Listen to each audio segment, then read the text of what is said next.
गीता आपल्या शैलीनुसार प्रथम प्रस्तुत विषयाचे विवेचन करते, मग करण्यापासून लाभ आणि न करण्यापासून हानी दाखविते. त्यानंतर त्याचे अनुष्ठान करण्याची आज्ञा देते. येथेही भगवान अर्जुनाच्या प्रश्नाचे उत्तर देताना कर्माचा सर्वथैव त्याग असंभव आहे असे सांगतात. त्यानंतर कर्माचा स्वरूपाने त्याग करून मनाने विषयाचे चिंतन करण्यास दांभिक आचरण असे म्हणतात आणि निष्काम भावाने कर्म करणाऱ्या मनुष्याला श्रेष्ठ म्हणतात. आता पुढील श्लोकात भगवान अर्जुनाला त्यानुसार कर्तव्य कर्म करण्याची आज्ञा देत आहेत. नियतं कुरु कर्मत्वं कर्मजायो ह्यकर्मणः शरीर यात्रा पिचती न प्रसिद्धेद कर्मणः. अन्वय: त्वं नियतं कर्म कुरुहि अकर्मणः कर्म जायः च अकर्मणः ते शरीर यात्रा अपि न प्रसिद्धेत. अर्थ: तू शास्त्रविधीने नियत केलेले कर्तव्य कर्म कर, कारण कर्म न करण्यापेक्षा कर्म करणे श्रेष्ठ आहे. तसेच कर्म न करण्याने तुझा शरीर निर्वाहही सिद्ध होणार नाही. व्याख्या: नियतं कुरु कर्मत्वं. शास्त्रात विहित आणि नियत अशा दोन प्रकारचे कर्तव्य कर्म करण्याविषयी आज्ञा दिली गेली आहे. विहित कर्माचे तात्पर्य सामान्य रूपाने शास्त्रात सांगितलेले आज्ञारूप कर्म, जसे व्रत, उपवास, उपासना इत्यादी. या विहित कर्मांना संपूर्णपणे करणे एका व्यक्तीसाठी कठीण आहे, परंतु निषिद्ध कर्मांचा त्याग करणे सुगम आहे. विहित कर्म न करू शकण्यात तितका दोष नाही, जितका निषिद्ध कर्माच्या त्यागात लाभ आहे. जसे खोटे न बोलणे, चोरी न करणे, हिंसा न करणे इत्यादी निषिद्ध कर्माचा त्याग झाल्यास विहित कर्म आपोआप होऊ लागतात. नियत कर्माचे तात्पर्य आहे वर्ण, आश्रम, स्वभाव आणि परिस्थितीनुसार प्राप्त कर्तव्य कर्म, जसे भोजन करणे, व्यापार करणे, घर बांधणे, रस्ता चुकलेल्या वाटसरूस मार्ग दाखविणे इत्यादी. कर्मयोगाच्या दृष्टिकोनातून वर्ण धर्मानुसार जे शास्त्रविहित कर्तव्य कर्म प्राप्त होईल ते मग घोर असो की सौम्य, नियत कर्मच आहे. येथे नियतं कुरु कर्म पदाने भगवान अर्जुनाला म्हणतात की तो क्षत्रिय असल्याने आपल्या वर्ण धर्मानुसार प्राप्त परिस्थितीत युद्ध करणे तुझे स्वाभाविक कर्म आहे. क्षत्रियासाठी युद्धरूप हिंसात्मक कर्म घोर दिसत असूनही वास्तविक पाहिले तर घोर नाही, तर त्याच्यासाठी ते नियत कर्मच आहे. दुसऱ्या अध्यायात भगवंतांनी म्हटले आहे की स्वधर्माच्या दृष्टीनेही युद्ध करणे तुझ्यासाठी नियत कर्म आहे.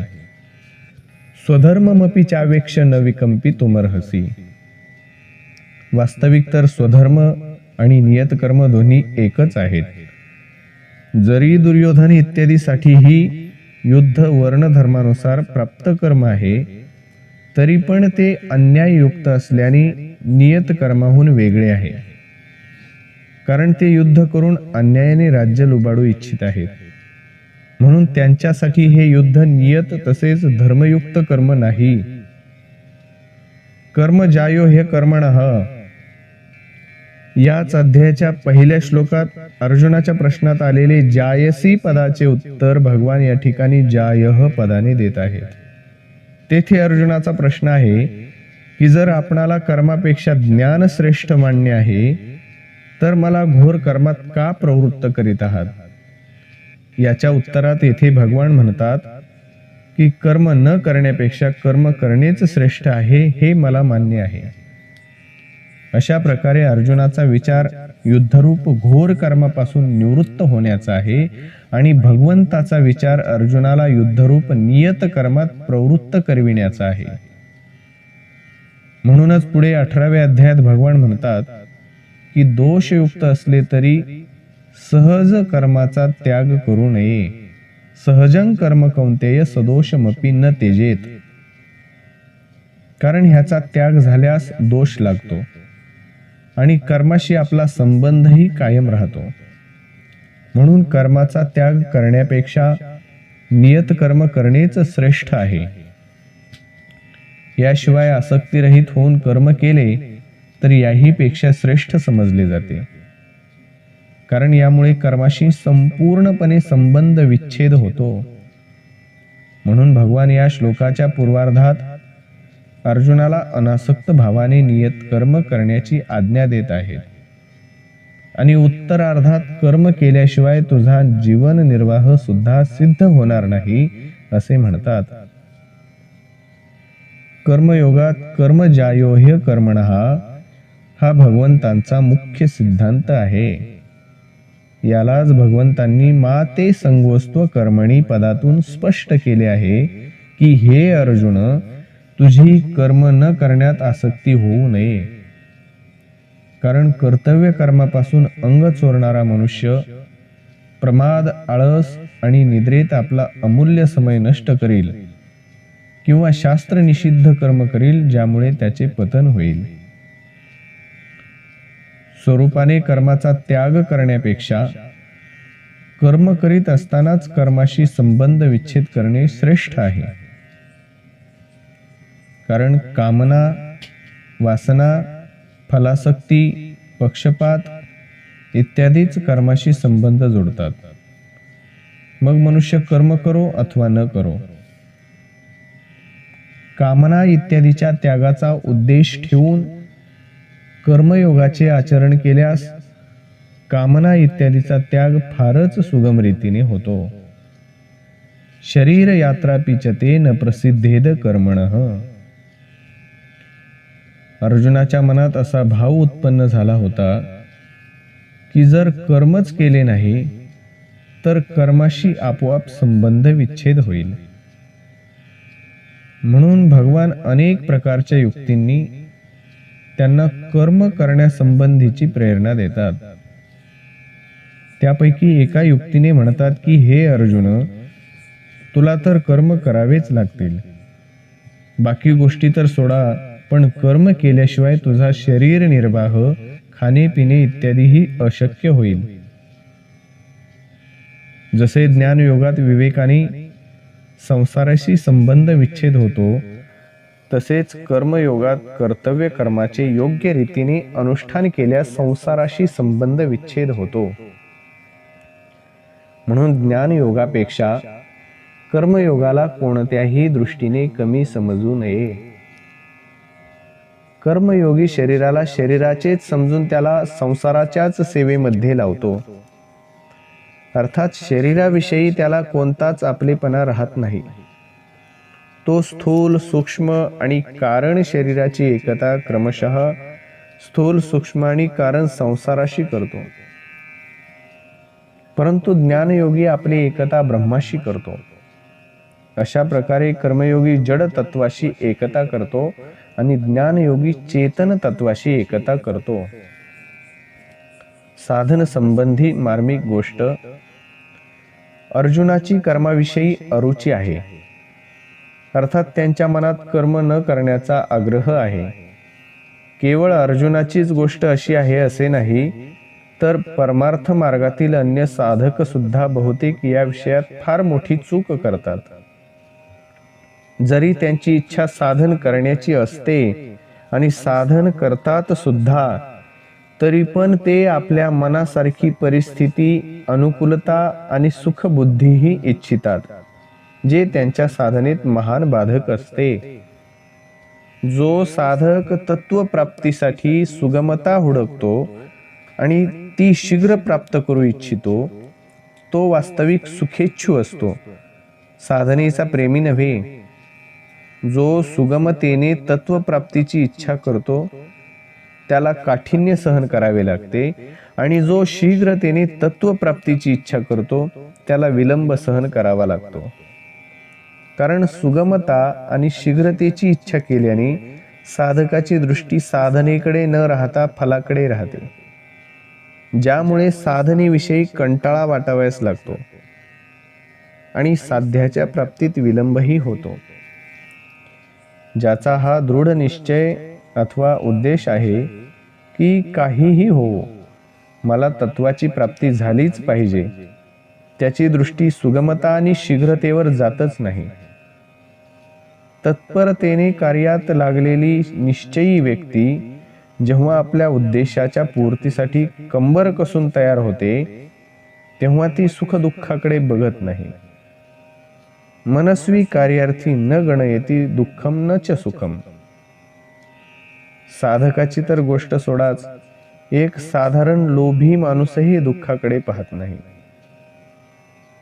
बहुतेक असे पाहण्यात येते की घाम येतो आहे, भूक तहान लागलेली आहे अथवा शौचाला जाणे आवश्यक वाटत आहे, तरी सुद्धा जर मालाची विशेष विक्री होत असेल आणि पैसे मिळत असतील तर तो लोभी व्यापारी कष्ट सहन करतो. अशा लोभी माणसासारखी साधकाची साध्यविषयी निष्ठा असली पाहिजे. त्याला साध्याच्या प्राप्ती वाचून चैन पडू नये. जीवन जगणे नकोसे वाटले पाहिजे. खाणे पिणे आराम काहीही आवडू नये आणि हृदयात साधनेचा आदर आणि तत्परता असावी. साध्य प्राप्त करण्याविषयी उत्कंठा असल्याने विलंब तर असह्य होतो, परंतु लवकर प्राप्ती व्हावी ही इच्छा नसते. उत्कंठा वेगळी आणि शीघ्र प्राप्त होण्याची इच्छा वेगळी. आसक्तीपूर्वक साधन करणारा साधक साधनेत सुखाचा भोग घेतो आणि त्यात विलंब अथवा बाधा आल्यास त्याला क्रोध येतो. तसेच तो साधनेत दोष दृष्टी करतो. परंतु आदर आणि प्रेमाने साधना करणारा साधक साधनेत विलंब अथवा बाधा आल्यास आर्त स्वराने रडू लागतो आणि त्याची उत्कंठा मग अधिक वेग घेते. हाच शीघ्रतेत आणि उत्कंठतेत फरक आहे. शीघ्रतेत साधकाचा सुख सुविधेचा भाव असतो की तत्वप्राप्ती शीघ्र व्हावी, म्हणजे नंतर विश्रांती घेऊ. अशा प्रकारे फलाकडे दृष्टी गेल्याने साधनेचा आदर कमी होतो. परंतु उत्कंठेमध्ये साधक आपल्या साधनेतच विश्रांती समजतो की साधने वाचून दुसरे करावयाचे तरी काय. यापेक्षा श्रेष्ठ कोणते काम आहे जे करणे शिल्लक राहिले आहे, म्हणून हेच काम साधन करावयाचे आहे. मग ते सुगम हो की कठीण, शीघ्र हो की विलंबाने, म्हणून त्याची पूर्ण शक्ती साधनेत लागते, ज्यामुळे त्याला शीघ्रतेने तत्वप्राप्ती होते. परंतु शीघ्रतेने सिद्धी इच्छिणारा साधक साध्याच्या प्राप्तीत विलंब झाल्यास निराशही होऊ शकतो. म्हणून साधकाने साध्यापेक्षाही साधनेला अधिक आदर दिला पाहिजे. जसे माता पार्वतीने म्हटले आहे, जन्म कोटी लगी रगर हमारी, वरवु संभोनत रहू कुमारी, तजऊन नारद कर उपदेसु, आपू कहही सतबार महेसू. माता पार्वतीच्या भावात शीघ्रता नाही, यात तर साध्यापेक्षाही साधनेला अधिक आदर दिला गेला आहे. प्रस्तुत श्लोकात भगवंत अर्जुनाला निमित्त करून साधकांना सावधान करीत आहेत की त्यांनी आपल्या अनुकूलतेचा आणि सुखबुद्धीचा त्याग करून कर्तव्य कर्म करण्याविषयी अत्यंत तत्परतेने अग्रसर व्हावे. परिशिष्ट भाव. निष्काम भावाने कर्म करणारा कर्मयोगी केवळ स्वरूपाने कर्मांचा त्याग करणाऱ्यापेक्षा अथवा सकाम भावाने कर्म करणाऱ्यापेक्षा श्रेष्ठ नाही, तर ज्ञानयोग्यापेक्षाही श्रेष्ठ आहे. तयोस्तु कर्मसन्यासात कर्मयोगो विशिष्यते. म्हणून भगवान प्रस्तुत प्रकरणात निष्काम भावाने कर्म करण्यावर विशेष जोर देत आहेत. या श्लोकात भगवंतांनी कर्म केल्याशिवाय शरीर निर्वाह सुद्धा होत नाही असे म्हटले. यावरून सिद्ध होते की कर्म करणे अत्यंत आवश्यक आहे. परंतु कर्म करण्याने तर मनुष्य बंधनात पडतो. कर्मणा बध्यते जंतुः तर मग मनुष्याने बंधनातून सुटण्यासाठी काय केले पाहिजे हे पुढील श्लोकात भगवान सांगतात, ते पुढील भागात पाहूयात.